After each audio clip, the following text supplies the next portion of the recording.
Goal keeper opening batsmen తో కలిపి 11 మంది. కబడ్డీ అన్నా కూడా నమ్మేదాన్ని. నేను అలా చెప్ 1 సెకండ్. ఎక్కువ మీ అక్కకి సాఫ్ట్ గా ఉండేవాడంటే ఇష్టమా లేదా నాలాగా అన్యాయాన్ని ఎదిరించే రఫ్ అండ్ టఫ్ గా ఉండేవాడంటే ఇష్టమా? నేనైనా ఏసీ రూమ్ లో సోఫాలో కూర్చోపెట్టి 6 వారాలు అడ్వైస్ చేస్తున్నాను. తను హ్యూమన్ రైట్స్ యాక్టివిస్ట్. నీలాంటి పబ్లిక్ వైలెన్స్ లో ఇన్వాల్వ్ అయ్యే వాళ్ళని కనీసం 6 నెలలు జైల్లో పెడుతుంది. ఓ హ్యూమన్ రైట్స్ లో ఉన్నారా? సూపర్. బ్యాంక్ వాళ్ళు, అప్పిచ్చే వాళ్ళు, తీసుకునే వాళ్ళు, వీళ్ళని చూస్తేనే నీకు కోపొస్తుంది. మీరు ఎవరి దగ్గరైనా ఓ 1000 రూపాయలు అప్పు చేశారా? కూడా ఉన్నవాడైనా ఇచ్చేటప్పుడు మాత్రం వాడు ఆస్తినే ఇస్తున్నట్టు ఫీల్ అవుతాడు. ఎంత బాధగా ఉంటుందో తెలుసా మీకు? ఈ రోజు డబ్బేనండి ముఖ్యం. డబ్బులు లేనివాడు 10 రూపాయలకి రీఛార్జ్ చేస్తే 4 రూపాయలు ట్యాక్స్ పడుతున్నారు. ఉన్నవాడు 500కి టాప్అప్ చేస్తే ఫుల్ టాక్ టైం అంటున్నారు. అదేనండి ఈ రోజు మన దేశం పరిస్థితి.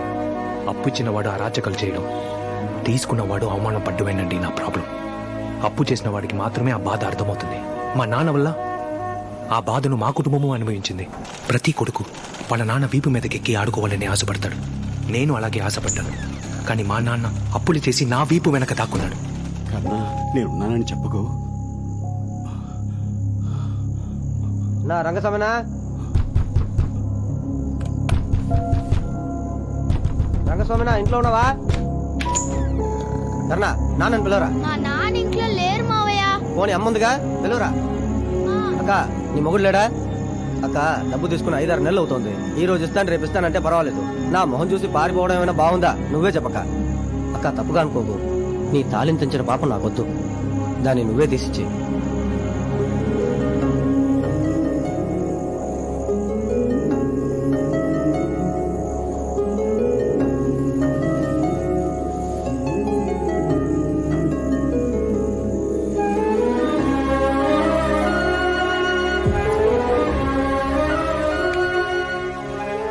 అప్పుడు మాత్రమే కాదండి, ఇప్పటి వరకు అంతే. ఇంతవరకు నేను ఇదంతా ఎవరితోనూ చెప్పలేదండి.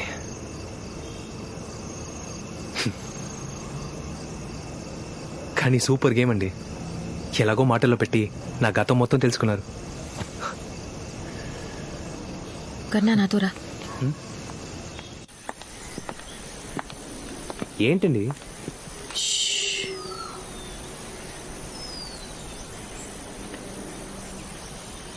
ఏంటండి?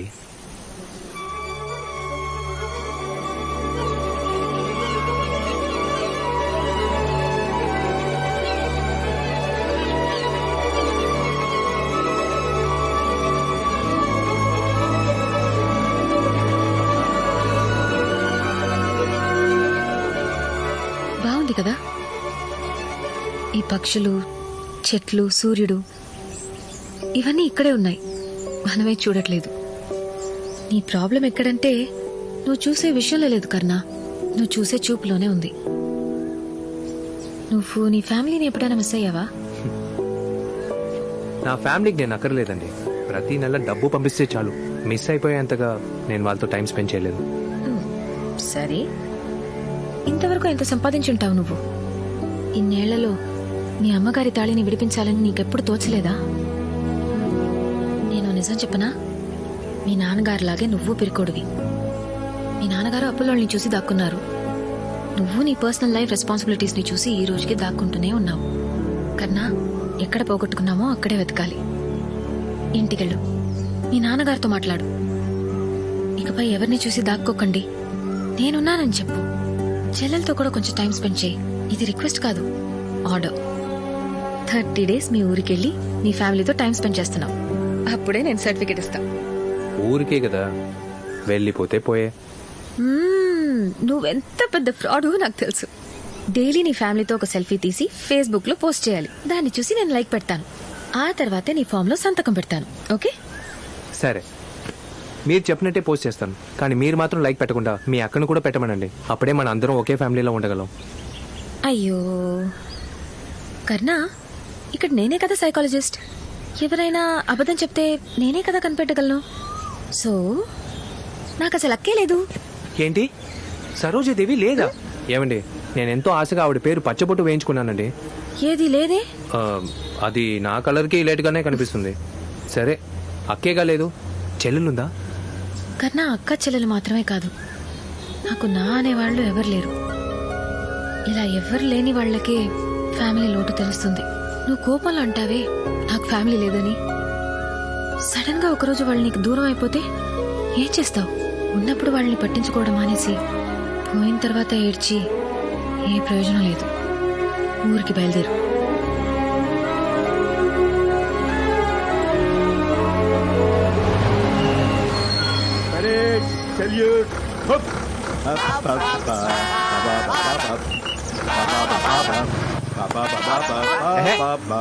చాలా ఆపండి. ఏంటి ఇదంతా?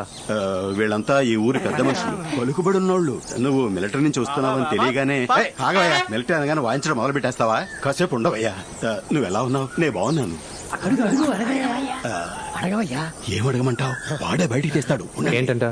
వాళ్ళు ఏమంటున్నారంటే మీ అబ్బాయి మిలిటరీ నుంచి వస్తున్నాడు కదా, మిలిటరీ పెట్రోల్ వాళ్ళకి అది ఇక్కడ దొరకదు కదా, అందుకే. వీళ్ళు పెద్ద మనుషులా? మరే పెద్ద మనుషులే. అదిగో అతను అందరికీ పెద్ద. పెద్ద అంటే అది పెద్ద బ్యాగ్ అయ్యా, పెద్ద బాటలే. తొందరపడకండి అయ్యా. రంగస్వామి, ఏంటయ్యా ఇది? చిన్నప్పుడు మిలిటరీకి వెళ్ళిన నీ కొడుకు ఇంకా చిన్నపిల్లాళ్ళ బంతి తినిపిస్తున్నాడు. వాళ్ళు పండి పండి పాలకొడతా పండయ్యా. చేతిలో జెండా పట్టుకుంటే పెద్ద మనిషివా? వారా మోహన్ చూడు. ఇలా రా. నేను చెప్పాను వద్దు అని అడగొద్దు. అడిగితే వాడు ఇటువైపు తిరుగు. ఎటు తీసుకొస్తే వాడే ఏంటి ఇదే మీరు అడిగిన మిలిటరీ సరుకు. ఆర్మీ వాళ్ళకి మాత్రమే ఇస్తారు. నేను ఆర్మీ వాడినే, నాకు ఇవ్వలేదే. మీరు కూడా ఆర్మీ? Old army. పుణ్యభూమి నా దేశం, నమో నమో. చాలు ముయ్, క్లాస్ లేవు. ఓల్డ్ ఆర్మీ అంటే. అందులో తప్పేంటి? Cheers. అందరూ జాలీగా తాగండి. నేను చాలా సంతోషంగా ఉన్నాను. పెళ్ళయ్యేంత వరకే ఈ సంతోషం అంతా. 30 రూపాయల వాళ్ళొచ్చి 30 రోజుల్లో నా జీవితాన్ని మార్చేసిందయ్యా. నీ ప్రాబ్లమే నువ్వు చూసే చూపులో అంది. చూపులో ప్రాబ్లమా? దగ్గర చూపా దూరం చూపా? కాళ్ళజోడు పెట్టు సరిపోద్ది. అది కాదయ్యా, మంచి అయినా చెడైనా నువ్వు చూసే చూపుని బట్టి ఉంటుంది అంది. మిలిటరీ వాడు మొరటోడే అయినా కూడా నాకు మనసు ఉంది నీ తెలిసేలా చేసింది. అయినా నేను నీతో ఇందాక ఏంటే ఒక రౌండ్కే పడిపోయారు? అయ్యో అయ్యో.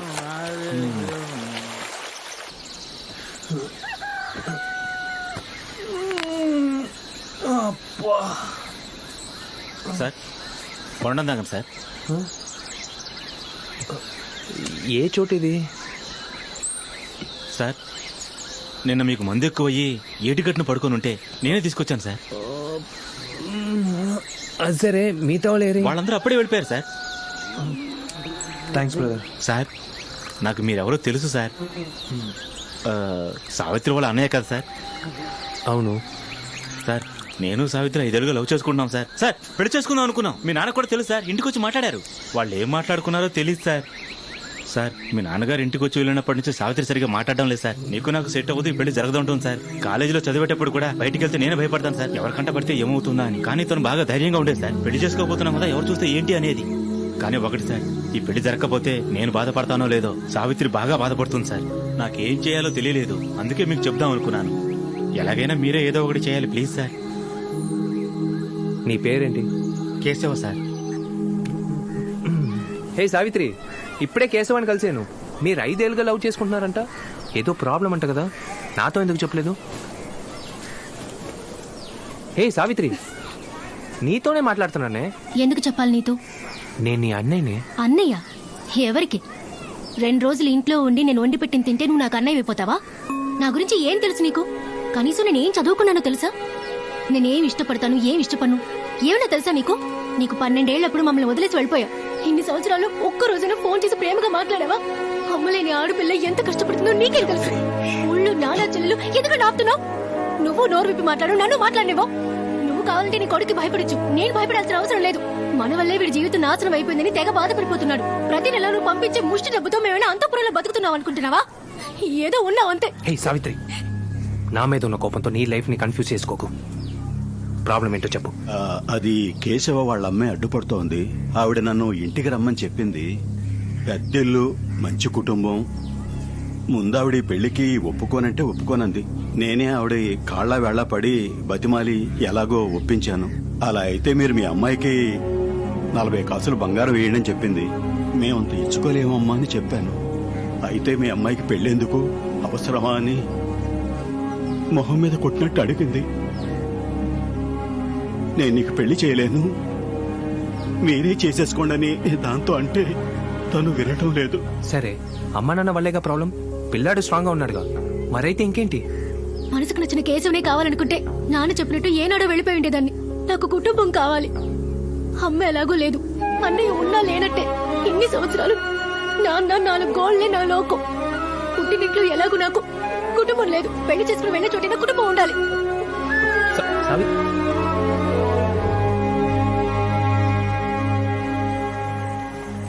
పిల్లాడు మంచోడు అంటున్నావు, సావిత్రికి నచ్చాడంటున్నావు. తన మనసుకి నచ్చిన వాడితో కనీసం మనం పెళ్లి కూడా చేసి పెట్టకపోతే నువ్వు నేను ఎందుకున్నావు చెప్పు. అదేదో ఆగతేతనంగా అంటోంది. అది ఆగతాయితనంగా కాదు, తను బాగా ఆలోచించి ఎంతో అర్థంతో మాట్లాడింది. సావిత్రికి నాన్నవి నువ్వు, అన్నని నేను. కానీ మనతోనే తనకంటూ ఒక కుటుంబం లేదుంది. నువ్వు ఇంతవరకు నాకు ఒక మంచి తండ్రిగా ఉండలేదు, నేను నీకు ఒక మంచి కొడుకుగా ఉండలేదు. కనీసం సావిత్రికి అన్నగా ఉండుండొచ్చు కదా. సరే, ఈ పెళ్లికి ఎంత ఖర్చు అవుతుంది? వాళ్ళు అడిగిన దాన్ని బట్టి చూస్తే 10 లక్షలు అవుతుంది. 10 లక్షల? అమ్మ పేరున ఉన్న స్థలం అమ్మితే ఎంత వస్తుంది? 4 లక్షలు వస్తాయి. సరే, నువ్వు స్థలం అమ్మే పని చూడు, మిగతా నేను చూసుకుంటా. కర్ణ, నీకు అప్పు చేయటం నచ్చదు కదరా? కరెక్టే, కానీ ఇప్పుడు అన్నలా ఆలోచించలేదంటే నేను బతకడంలో అర్థమే లేదు. సావిత్రి సంతోషమే నాకు ముఖ్యం. తన అన్న వాడి తల తాకట్టు పెట్టైనా సరే ఈ పెళ్లి జరిపిస్తాడని తనతో వెళ్ళి చెప్పు. వెళ్ళు. నీకు మంచి మనసు అయ్యా. ఇంకా ఇక్కడే ఉన్నావేంటి? వెళ్ళు. అలాగే.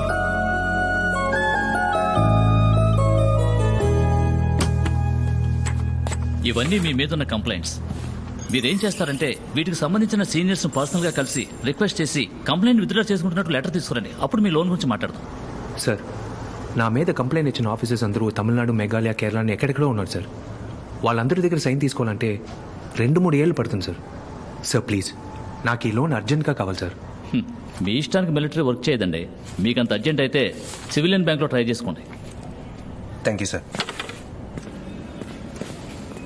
May I come in? లోపలికి వచ్చాక ఇంకా ఏంటి పర్మిషన్? ఎక్కడ పేపర్స్, పెన్ ఇంకా సైన్ చేయలేదా? ఇస్తాను. పర్లేదు కర్ణా, నీలో చాలా చేంజెస్ వచ్చాయి. నిజంగా వచ్చిందా? మరి సావిత్రి పెళ్లికి డబ్బు ఏర్పాటు చేయడానికే కదా వచ్చావు? అరే ఊరుకోండి, లోన్ ఎలా అరేంజ్ చేయాలని నేను ఆలోచిస్తుంటే. అంతా అదే అరేంజ్ అవుతుందిలే, డోంట్ వరీ. సో ఫార్మాలిటీస్ అన్నీ అయిపోయాయి. ఇకపై నన్ను మీట్ అవ్వడానికి రావు కదా? ఏంటండి అంత మాట అన్నారు? ఇక మీదటే లోన్కి అప్లై చేయబోతున్నాను. నేను ఎన్ని బ్యాంకులు ఎక్కి దిగాలో తెలీదు, ఎంతమంది మేనేజర్స్ని కొడతానో తెలీదు. ఒకడికి 3 నెలలు అనుకున్నా, మొత్తానికి 1 సంవత్సరం అంతా మీ కస్టడీయే. అదే గనక జరిగితే నేను ఇన్నాళ్ళు ఇచ్చిన ట్రైనింగ్ వేస్ట్ అని అర్థం. వస్తానండి.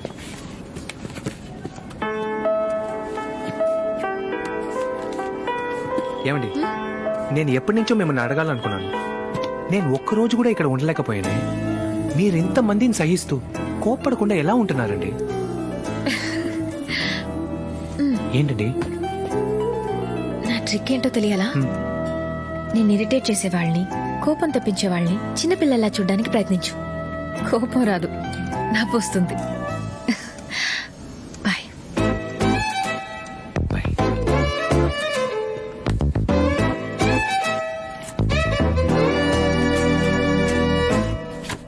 6 లక్షలు మీకు లోన్ ఇస్తాను సార్, కానీ ఏదైనా సెక్యూరిటీ ఇవ్వండి. సార్, ఈ దేశానికి మిలిటరీ వాడే సెక్యూరిటీ, వాడిని మళ్ళీ సెక్యూరిటీ అడగడం న్యాయమా సార్? మీరు చెప్పేదంతా కరెక్టే సార్, కాదంటం లేదు. ఈ రోజు మీకు 6 లక్షలు ఇచ్చాననుకోండి, రేపే మీకు బార్డర్ నుంచి కబురు వస్తుంది, మీరు వెళ్ళిపోతారు. బుల్లెట్ తగిలి చనిపోయారంటే ఎవరిని వెళ్ళి మా డబ్బు అడుగుతాం? సార్, నాకు ఒక విషయం అర్థం కావట్లేదు. మిలిటరీ వాడికి పాస్పోర్ట్ ఉండదు, సరైన రేషన్ కార్డు ఉండదు. కష్టమని మీ దగ్గరకు వస్తే లోన్ ఇవ్వమంటారు. అయితే మమ్మల్ని ఏం చేయమంటారు? మీకు లోన్ ఇస్తాను సార్, నేను శాంక్షన్ చేసి పెడతాను. సెక్యూరిటీ ఇవ్వండి, కన్ఫర్మ్ గా చేస్తాను. అరే నువ్వేంటబ్బాయి వీడితో ఇంకా మాట్లాడుతూ కూర్చున్నావు పదా? ఏం మనిషి అయ్యా? ఒక మిలిటరీ వాడు పోతే ఫోటో తీసి FB లో లైక్ పెట్టడం తెలుసు, వాడికి ఒక కష్టం వస్తే ఆదుకోవడం తెలీదా? నీకు సెక్యూరిటీ కావాలంతే. అవును. బయట 4 సెక్యూరిటీలు ఉన్నారు, ఉంచుకో.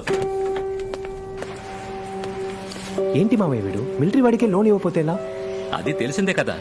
నువ్వు ముందు మీ నాన్నకు ఫోన్ చేయి, ఆయన వస్తే ఇచ్చేస్తారు. ఆయన ఫేస్ అటువంటిది. ఆయన గారికి ఊరంతా అప్పులు ఉన్నాయి, ఒకడు కూడా నమ్మివిడు. కాదబ్బాయ్, మన పేరున ఒక్క ప్రూఫ్ లేదు కదా. నా ఇంటి రెంటల్ అగ్రిమెంట్ మీ నాన్న పేరు మీద ఉంది. ఆయన రమ్మను, లోన్ ఇచ్చేస్తారు. ఇదంతా జరిగే పనా మామయ్య? జరుగుతుంది, రా రంగ బావా, రా రా రా రా. ఇదిగో అబ్బాయి, ఇప్పుడు వచ్చి మీ నాన్న గెటప్ చూడు. సింధు భైరవి సినిమా చూస్తుంటావుగా, గురుమూర్తి మృదంగ విద్వాన్. అది నేను అన్నాను కదా. అచ్చో అలాగే ఉన్నావు బావా. ఏంటి బావా ఖాళీ బ్యాగ్ ఊపుకుంటూ వచ్చావు? ఎవడైనా కొట్టేస్తే? నా నుంచి ఎవడైనా కొట్టేయగలడా? ఇదిగో అబ్బాయి, మీ నాన్న గురించి గొప్పగా చెప్పానా? చూడు, ఖాళీ బ్యాగ్ ఊపుకుంటూ వచ్చాడు. వాడి మాటలేం పట్టించుకోకు. ఎలా ఉన్నావు కన్నా? మీ నాన్న గెటప్ ఎలా ఉంది? అక్కడక్కడ చిన్న చిన్న అప్పులు చేసి జుట్టుకు డై వేసుకుని పట్టుపంచా పట్టు చొక్కా వేసుకుని మేళ తాళాలతో ఓ గెటప్ గా, ఓ లెవెల్లో స్టైల్ గా మగ పెళ్లి వారి ఇంటికి వెళ్తే ఆశ్చర్యపోయారు. 10 లక్షలేమిటయ్యా ఈ పెళ్లికి?